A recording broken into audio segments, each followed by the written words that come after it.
This saga is a bit long, so I'm going to split it into two videos.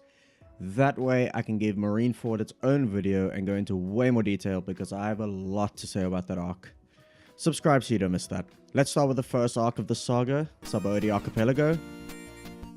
The arc kicks off with the Straw Hats rescuing Hachi, a former member of Arlong's crew. They do this as a favor for a mermaid named Kami and her talking starfish friend Papago. Hachi's kidnapper Duval happens to resemble Sanji's wanted poster, and that is the catalyst for him becoming a villain. Not much else happens in this bit of the arc except we get to see our first display of Conqueror's Haki when Luffy uses it on Duval's bison. Also, Sanji kicks Duval's face in to make him look more attractive, which is pretty funny. The crew then heads to the Sabo Archipelago to coat their ship in resin for their journey to Fishman Island. And that takes us to my favorite thing about this arc, the introduction of the worst generation, the 11 supernovas. I got so hyped finally seeing Law and Kid, who with Luffy take on the Marines in an insane showdown after Luffy slaps the shit out of a Celestial Dragon. The Celestial Dragons are pieces of shit and basically the nobility of the entire world. Their cruelty / piece of shittery is exemplified by the fact that they attend slave auctions. And that is where we find Kami, who was captured earlier in the arc, and a man named Silver's Rayleigh. We later find out that Rayleigh was Roger's first mate. To cut a long story short, the assault by Luffy on the Celestial Dragon leads to a whole lot of shit, and the big dogs are brought in. We meet Kizaru and Sentomaru. Kizaru is a Navy Admiral who ate the Pika Pika no Mi, which is a Logia type devil fruit that allows him to create, control, and transform his body into light. Sentomaru controls robotic versions of Kuma called Pacifistas. The Pacifistas prove to be trouble for the 11 supernovas, and throwing Kizaru in the mix is just a whole nightmare situation for them. The light abilities prove to be too tough for the Straw Hats until Rayleigh intervenes and buys them an out. That is until the real Kuma sends each of the Straw Hats to different islands all over the world. This being the conclusion of the arc is really emotional because Luffy is so visibly distraught by it happening. And it's a tough watch, but a good arc. I'm gonna rate it 8 out of 10. The next arc, Amazon Lily. The arc begins with Luffy landing on Amazon Lily, an island inhabited by only women. Immediately it gives me Wonder Woman vibes. Obviously, it's based on Greek mythology, but that was my first thought. The humor in this arc is a highlight as the women have no idea what a man is, and Luffy's weird explanations do nothing to stop them from being clueless. We meet Boa Hancock, who is a fucking baddie. I was so surprised to see someone come so close to kicking Robin off the waifu podium in the show. She didn't, but I feel like they're tied for first. Please step on me, Nico Robin. The best part of the arc for me is Luffy's battle with the two Gorgon sisters, where we learn more about Haki, especially Luffy's Conqueror Haki. We also learn that Boa and her sisters were slaves and that they were rescued by a fishman pirate called Fisher Tiger. Luffy also gets news of Ace's arrest and scheduled execution, which sends him into turmoil, and we finally hear mention of the prison / arc that I've heard so much about, Impal Down. I like that they showed where all the Straw Hats ended up as well. I can't really remember what they showed in Amazon Lily and what they showed just before the time skip. It's all a bit of a blur, so I'm going to cover it all right now. Robin had the coolest story with the whole labor camp in Tequila Wolf. It was such a dark mini story within the main story, and I fucking loved it. Especially when she gets rescued by the Revolutionary Army.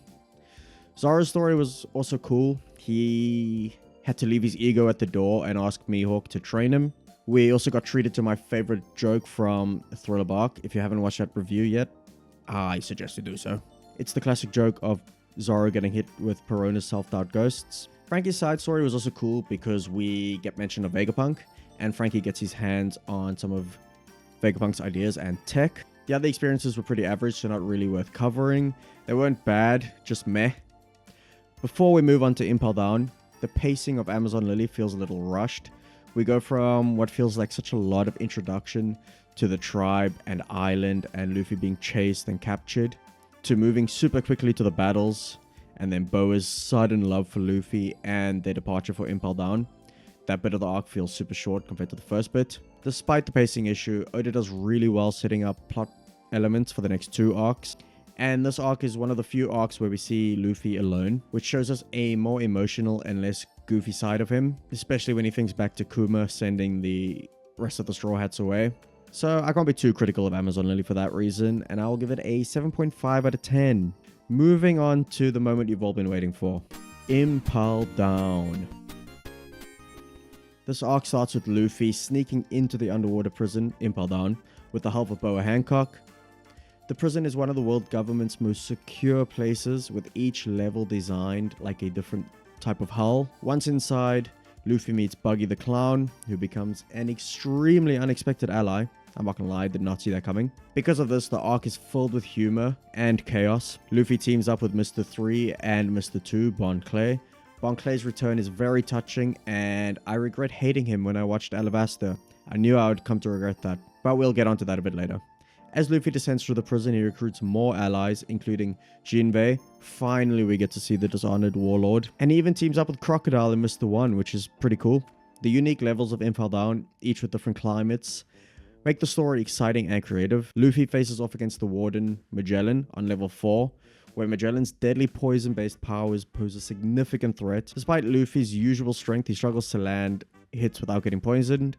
Magellan's attack overwhelmed Luffy, leaving him severely poisoned and defeated. It's only thanks to Bon Clay's loyalty and sacrifice that Luffy survives. Luffy is saved by the missing prisoner and Bon Clay's idol, Ivankov. The escape from Impal Down is chaotic. Luffy with Ivankov and their new allies free Jinbei and Crocodile from level 6. Meanwhile, Buggy and Mr. 3 cause distractions on the upper levels, which aids in their escape. Blackbeard's arrival to recruit dangerous inmates adds even more chaos to this arc. The group fights their way back up through the prison, facing numerous obstacles. Bon Clay's heroic sacrifice ensures their escape. The aftermath of Impal Down has major consequences. The prison experiences its first mass breakout ever, leading to Magellan's demotion. Hannibal becomes the new warden. The escaped prisoners who joined Luffy become Buggy's loyal followers once they find out that he has ties to Roger and Ace. Unfortunately for Luffy, the main reason he came to Impal Down was a failure, as they had already escorted Ace out of the prison. But he managed to make a lot of new allies for the Battle of Marineford, which is the main arc of the next video. So, like I said earlier, don't forget to subscribe so you don't miss that. I'm gonna rate this arc a 9 out of 10. It was absolutely amazing in every way. Favorite Devil Fruit? In this arc, there's 3 that I really liked that we were introduced to. Kizaru's, Kid's, and Law's. It's really close between the 3 of them, but I think Law just edges it out. I feel like it's such an OP ability if you are creative enough. My 3 worst characters. In third place, Kizaru. He's a well-written character, but I hate him. In second place, Sentomaru. There's no need for explanation on that one. And in first place, all the Celestial Dragons. I didn't want them to take up all 3 slots, but just know that they are the 3 worst characters in this arc. My 3 favorite characters. This one is probably the most diverse 3 favorite characters we've had so far in the series. In third place, Sanji. Not first for once, believe it or not. In second place is Law, because Law's just fucking cool. And first place is Rayleigh. He's so badass. And my favorite anime character trope ever is a mentor to the MC, so that's exactly what Rayleigh is. Overall, I'm going to give Summit War, without including Marineford, I'll give it an 8.5 out of 10. And spoiler for the next video is Marineford's going to bump that number up by quite a bit. So get ready for that one. Thank you for watching, and I shall see you next week for the Marineford video.